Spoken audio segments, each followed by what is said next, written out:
उत्तराखंड के तीर्थों में मुस्लिम ईसाइयों पर पाबंदी। हरिद्वार की हर की पौड़ी के बाद अब 4 धाम में भी नो एंट्री की तैयारी। नमस्कार, हरिभूमि टीवी पर आपका स्वागत है। देवभूमि उत्तराखंड से इस वक्त एक ऐसी खबर आ रही है जिसने पूरे देश में नई बहस छेड़ दी है। हरिद्वार की हर की पौड़ी पर गैर हिंदुओं का प्रवेश वर्जित है के बोर्ड लगने के बाद अब मुस्लिम और ईसाई समुदाय के प्रवेश पर पूर्ण पाबंदी की मांग तेज हो गई है। केदारनाथ और बद्रीनाथ समेत 47 तीर्थ स्थलों पर यह नियम लागू करने का प्रस्ताव लाया जा रहा है।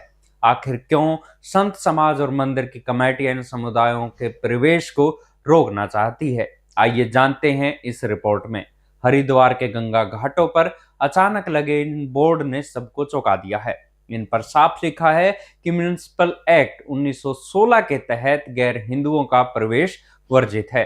श्री गंगा सभा के अध्यक्ष नितिन गौतम का कहना है कि यह फैसला किसी के खिलाफ नफरत नहीं बल्कि तीर्थ की मर्यादा बचाने के लिए है। उनका तर्क है कि मुस्लिम और ईसाई समुदाय के आने से तीर्थों की पवित्रता और जनसंख्यिकी की संतुलन पर असर पड़ रहा है।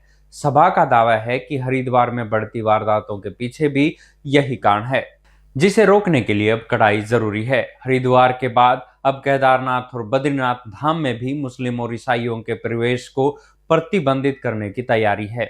बद्री केदार मंदिर समिति के अध्यक्ष हेमंत द्विवेदी ने साफ कहा कि यह तीर्थ स्थल पर्यटन केंद्र नहीं है जहां कोई भी घूमने आ जाए। उन्होंने स्पष्ट किया कि आदि शंकराचार्य की स्थापित परंपराओं को बचाने के लिए जल्द ही बोर्ड की बैठक में इस पर मोहर लग जाएगी। समिति का आरोप है कि प्रतिबंधित क्षेत्रों में चोरी छिपे मजारे बनाने और नमाज पढ़ने जैसी घटनाएं सामने आई है, जो सनातन आस्था के विपरीत है।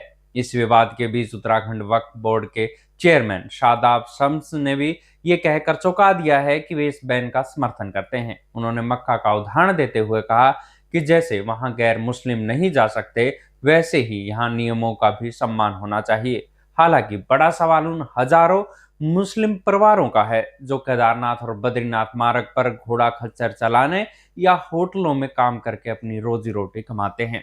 यदि मुस्लिम और ईसाई समुदायों पर पूर्ण पाबंदी लगती है तो यात्रा मार्ग की पूरी आर्थिक व्यवस्था प्रभावित हो सकती है। दोस्तों, देवभूमि के तीर्थों में मुस्लिम और ईसाइयों की एंट्री बैन पर इस फैसले पर आपकी राय क्या है? क्या आस्था के केंद्रों में ऐसे नियम सही हैं? अपनी राय कमेंट बॉक्स में लिखकर हमें जरूर बताएं।